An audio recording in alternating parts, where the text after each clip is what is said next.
আমাদের মুসলিম ভাই শরীফুলকে ঠিক সেইভাবে জবাই করেছে।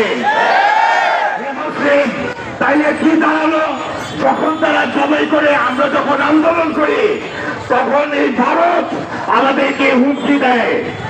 আপনাদেরকে বলতে চাই, তাহলে বোঝা যাইতেছে পৃথিবীতে যদি কোনো একটা হিন্দু বিপদে পড়ে, একটা রাষ্ট্র আছে কথা বলার, তার নাম হচ্ছে ভারত।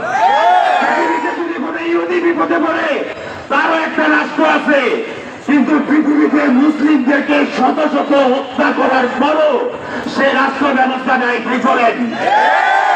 আজকে আমরা আপনাদেরকে জানাতে চাই, পৃথিবীতে আপনাদেরকে মনে করে দিই, আমি এক বিদেশের শুভ মনে করে দিতে চাই, এই রাষ্ট্রকে স্বাধীন করেছিল মোহাম্মদ বিন কাসেম। এই রাষ্ট্রটাকে এসেছিল ইখতিয়ার উদ্দিন। এই রাষ্ট্রকে, ইসলামকে পরিচালনা করতে এসেছিল হযরত শাহজালাল। একটা ইমাম যদি আসে, তাহলে আমরা এই রাষ্ট্রকে আবার ইসলামের সেই পতাকা তুলে নিয়ে আসতে পারবো। সম্মানিত হাজিরিন, এ পর্যায়ে সংক্ষেপে বক্তব্য রাখছেন মুফতি আব্দুল্লাহ জামে মুফতি। সম্মানিত মুসলমান জনতা, আমরা জানি এই ভারত এবং ভারতের দালাল ইসকন অনেক দিন থেকে মুসলমানের বিরুদ্ধে ষড়যন্ত্র করে আসছে।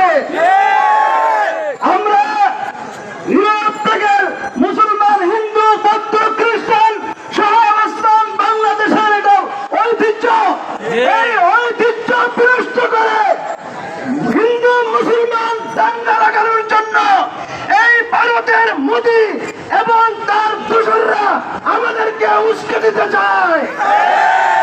আমরা পরিষ্কার করে দিতে চাই, এই সরকার আমাদের সরকার। এই সরকারের কাছে আমাদের জোর দাবি, এই আগামী 24 ঘন্টার মধ্যে এই ইসকনকে নিষিদ্ধ করতে হবে। আলিফ ভাইয়ের হত্যার সুষ্ঠু তদন্ত করে বিচার করতে হবে। তা না হয় তাহলে অদ্ভুত পরিস্থিতির জন্য এই সরকারকে প্রস্তুত থাকতে হবে। আমাদেরকে তৌফিক দান করুন। সম্মানিত হাজিরিন, সময় যেহেতু কম, তো এই পর্যায়ে মুখতাসার বক্তব্য রাখবেন